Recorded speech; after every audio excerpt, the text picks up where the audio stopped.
আমার চ্যানেলে তোমাদের সকলকে স্বাগত। আজ আমরা ক্লাস 6-এর রায় ও মার্টিন প্রশ্নবিচিত্রা থেকে ইতিহাসের পর্ষদ নমুনা প্রশ্নপত্রটি সলভ করব।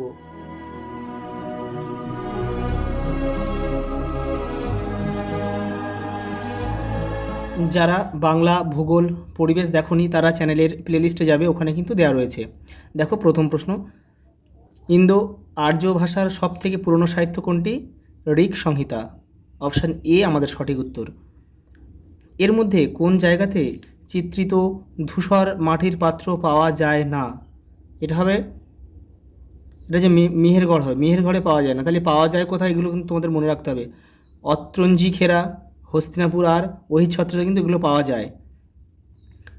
মেগালিথ পাওয়া গেছে এমন একটি জায়গা হলো বুরজাহোম। বুরজাহোম এটা হচ্ছে কাশ্মীরে অবস্থিত।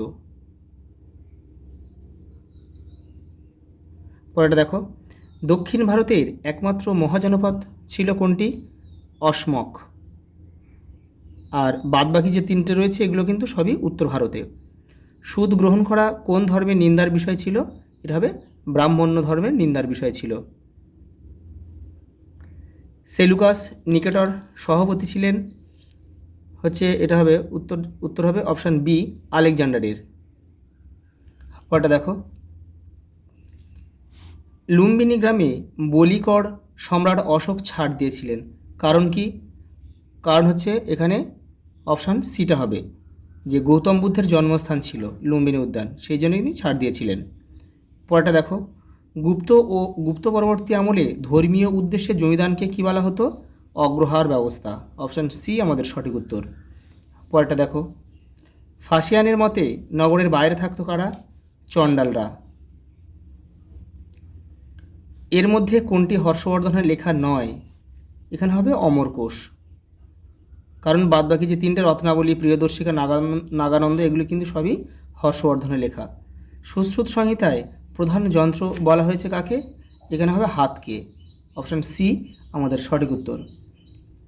পরের প্রশ্ন দেখো, এর মধ্যে কোনটি মহাকাব্য নয়? দেখো, রামায়ণ মহাকাব্য, মণিমেখলাই মহাকাব্য। দেখো, এই শিল্প পাদ্যিকারম এটাও কিন্তু মহাকাব্য, তাহলে এটা হবে, এই মহাভাষ্যটা কিন্তু মহাকাব্য নয়।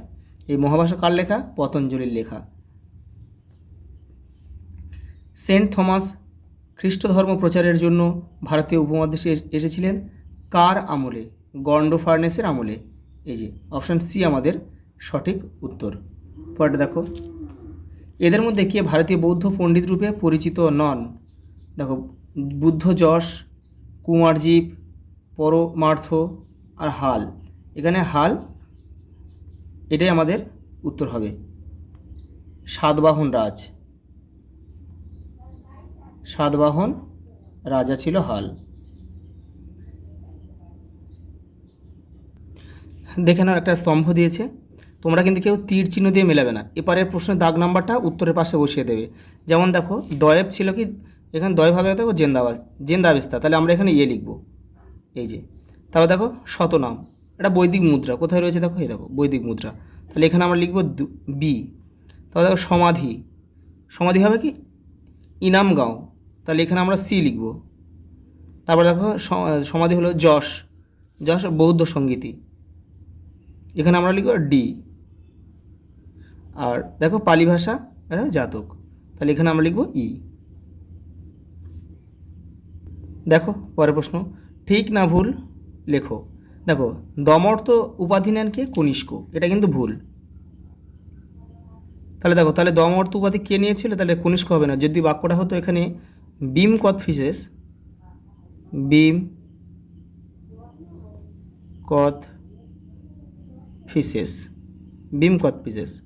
হচ্ছে দমর্ত উপাধি নিয়েছিল। দেখো, ঠিক না ভুল লেখো। সকলোত্তর পথনাথ বলা হতো হর্ষবর্ধনকে, এটা ঠিক। দেখো, ঠিক যেমন নির্দেশ দেবে তেমন কিন্তু এখানে তোমরা যদি এটা সত্য মিথ্যা লেখো তাহলে কিন্তু স্যার ম্যাডাম কেটে দিতেও পারে, তাহলে তোমরা কিন্তু কিছু বলতে পারবে না। যেমন নির্দেশ দেবে তেমন লিখবে। এখানে ঠিক না ভুল লেখেছে, তোমরা ঠিক ভুল লিখবে। যদি সত্য মিথ্যা হয় তাহলে সত্য মিথ্যা লিখবে, শুদ্ধ অশুদ্ধ থাকলে শুদ্ধ অশুদ্ধ লিখবে। পরেরটা দেখো, প্রাচীন ভারতে দ্বিতীয় নগরায়ণ বলতে কী বোঝো? দেখে নাও। দেখো, এই প্রশ্নের উত্তরটা তোমাদের বইয়ের 100 নম্বর পেজে রয়েছে। যেহেতু 1 নম্বরের, তোমরা শুধু অল্প একটু লিখবে, বেশি লেখার দরকার নেই, এইখান থেকে লিখবে খ্রিস্টপূর্ব 600 অব্দ নাগাদ হওয়া, এইটা বাদ দেবে, নগরায়ণ দ্বিতীয় নগরায়ণ নামে পরিচিত। পরের প্রশ্ন দেখো, শূন্যস্থান পূরণ করো। তামিলনাড়ুর কোন বন্দরে দূরপাল্লার বাণিজ্য হতো?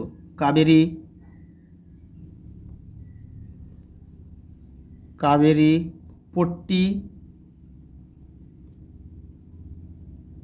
পট্টিনাম। পরেরটা দেখো, বিমানান শব্দটি খুঁজে বের করো। এখানে ব্রাহ্মী, সংস্কৃত, খরষ্ঠী আর দেবনাগরী, এখানে বাদ যাবে হচ্ছে সংস্কৃতটা বাদ যাবে, কারণ বাকিগুলো ছিল লিপি।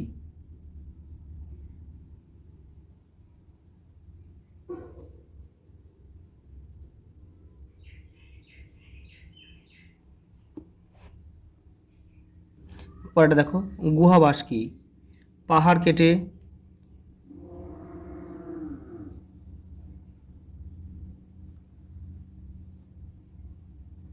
নির্মিত কৃত্রিম গুহাবাস নামে পরিচিত। মথুরা শিল্পের মূল বিষয়বস্তু কী ছিল? তোমরা লিখবে বুদ্ধের জীবন ও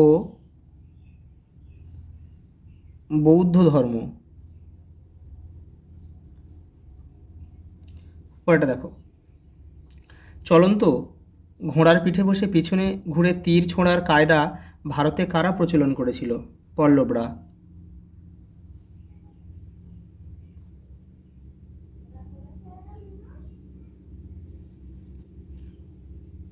পরেরটা দেখো, ফোকো কি বইয়ের বিষয়বস্তু কী ছিল?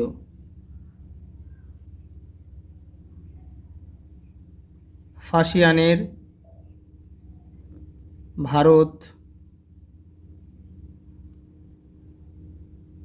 ভ্রমণের অভিজ্ঞতা।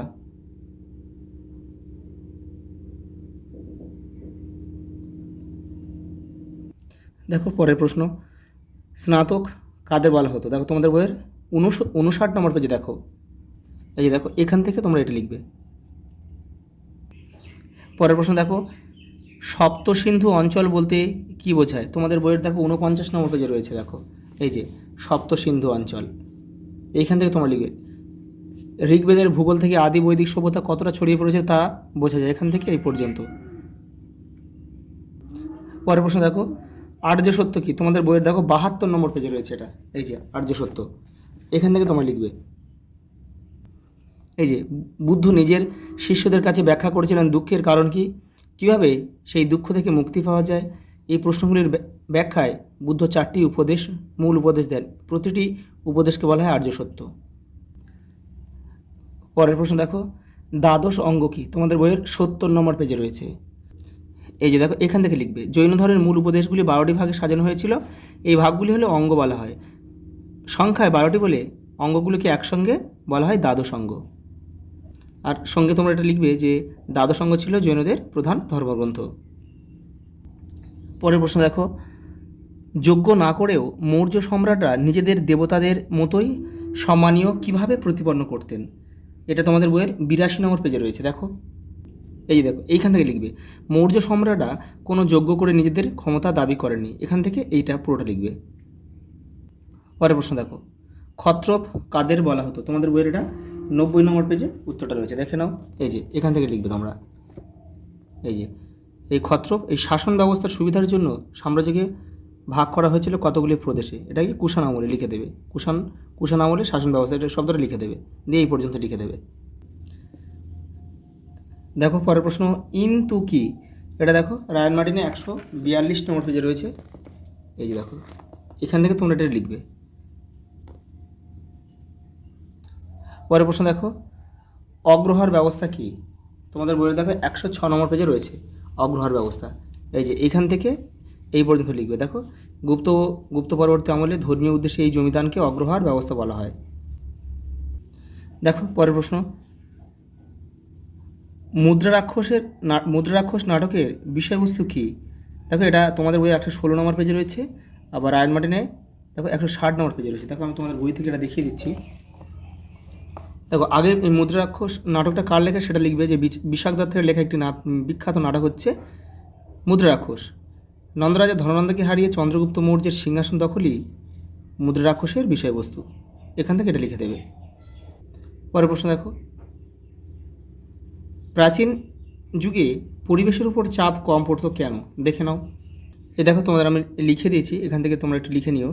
এই সময় মানুষের সংখ্যা ছিল অত্যন্ত কম। উন্নত প্রযুক্তি না থাকায় পরিবেশ দূষণ ঘটেনি।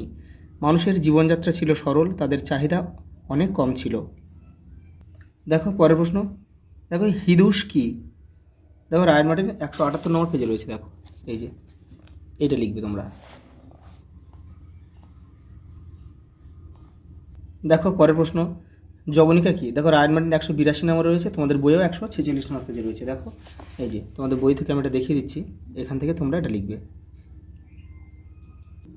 দেখো পরের প্রশ্ন, টিকা লেখো বৈদিক সাহিত্য। দেখে নাও, তোমাদের বইয়ের 47 নম্বর পেজে রয়েছে। দেখো এই যে বৈদিক সাহিত্য, এটা পুরোটা লিখতে, এখান থেকে এটা পুরোটা লিখবে। দেখো পরের প্রশ্ন, টিকা লেখো বৌদ্ধ সঙ্গীত। তোমাদের বইয়ে দেখো 72 নম্বর পেজে রয়েছে। দেখো এই যে এইটা লিখবে, এখান থেকে এটা তোমরা লিখে দেবে। পরের প্রশ্ন দেখো, এলাহাবাদ প্রশস্তির গুরুত্বপূর্ণ কেন? এটা রায়ান মার্টিন দেখো 44 নম্বর পেজে রয়েছে। তোমাদের বইয়ের দেখো টেক্সটের 92 নম্বর পেজে রয়েছে। দেখো এই যে দেখো এলাহাবাদ প্রশস্তি, এটা লিখবে। পরের প্রশ্ন দেখো, সাতবাহন প্রশাসন কেমনভাবে চলতো? তোমাদের বইয়ের দেখো 90 নম্বর পেজ। দেখো 90 নম্বর পেজ থেকে 91 নম্বর পেজ পর্যন্ত রয়েছে, এখান থেকে তোমরা লিখবে। এখান থেকে এই পর্যন্ত, এই যে এই পর্যন্ত। দেখো পরের প্রশ্ন, কুষাণ আমলে অর্থনীতিতে নতুন কি কি দিক দেখা গিয়েছিল? রায়ান মার্টিন দেখো 139 নম্বর পেজে রয়েছে। এই দেখো এখান থেকে লিখবে এই পর্যন্ত। গুপ্তযুগের মুদ্রার সংক্ষিপ্ত পরিচয় দাও। তোমাদের বইয়ের 107 নম্বর পেজে রয়েছে। দেখো এই যে এখান থেকে তোমরা লিখবে, এখান থেকে এই পর্যন্ত। দেখো পরের প্রশ্ন, সঙ্গম সাহিত্য কি? তোমাদের বইয়ের 115 নম্বর পেজে রয়েছে। দেখো সঙ্গম সাহিত্য, এই যে এখান থেকে লিখবে তোমরা, এখান থেকে এটা পুরোটা লিখে দেবে। পরের প্রশ্ন দেখো, প্রাচীন ভারতে বিজ্ঞান চর্চায় আর্যভট্টের ভূমিকা বিশ্লেষণ করো। 120 নম্বর পেজে রয়েছে তোমাদের বই। দেখো এই যে এখান থেকে এই পর্যন্ত। দেখো পরের প্রশ্ন, টিকা লেখো তাম্রলিপ্ত। তোমাদের বইয়ের 144 নম্বর পেজে রয়েছে। দেখো তাম্রলিপ্ত, এই যে। পরের প্রশ্ন দেখো, টিকা লেখো রেশম পথ। তোমাদের বইয়ের 142 নম্বর পেজে উত্তরটা রয়েছে। দেখো এই যে রেশম পথ, এখান থেকে এই পর্যন্ত লিখবে। দেখো পরের প্রশ্ন, মান 5-এর এটা, মৌর্য সম্রাট ও গুপ্ত সম্রাটদের মধ্যে ক্ষমতা ও মর্যাদার তুলনা করো। দেখো রায়ান মার্টিন 118 নম্বর পেজে রয়েছে। এই দেখো এই যে এখান থেকে লিখবে, আর এপারেও অল্প একটু রয়েছে, এই যে এই পর্যন্ত। দেখো পরের প্রশ্ন, কলিঙ্গ যুদ্ধের ফলাফল ছিল অশোকের ধর্ম, যুক্তিসহ মন্তব্যটি আলোচনা করো। দেখো রায়ান মার্টিন 114 নম্বর পেজের এই প্রশ্নটা লিখলে হয়ে যাবে তোমাদের। এই যে এইটা, এখান থেকে এটা পুরোটা লিখবে। এই প্রশ্নটার উত্তর যেহেতু মান 5-এ রয়েছে, তোমরা কিন্তু এই অশোকের ধর্মটা প্রথমে লিখবে, লিখে তারপরে এটা জুড়ে দেবে। দেখো পরেরটা, খ্রিস্টপূর্ব 6ষ্ঠ শতক থেকে খ্রিস্টীয় 6ষ্ঠ শতক পর্যন্ত সময়ে কোন কোন পেশার মানুষদের কথা তুমি জানতে পেরেছো? তার তালিকা তৈরি করো। তার মধ্যে কোন কোন পেশা আজও দেখা যায়? দেখো এই যে রায়ান মার্টিনে 135 নম্বর পেজে রয়েছে। দেখো এই যে এইগুলো, এইগুলো হচ্ছে এখনও দেখা যায়, আর এগুলো হচ্ছে আগে ছিল। দেখো পরের প্রশ্ন, খ্রিস্টপূর্ব 6ষ্ঠ শতক থেকে খ্রিস্টীয় 6ষ্ঠ শতক পর্যন্ত সময়কালের মধ্যে প্রাচীন ভারতে বাণিজ্যের বিবর্তনের দিকগুলি চিহ্নিত করো।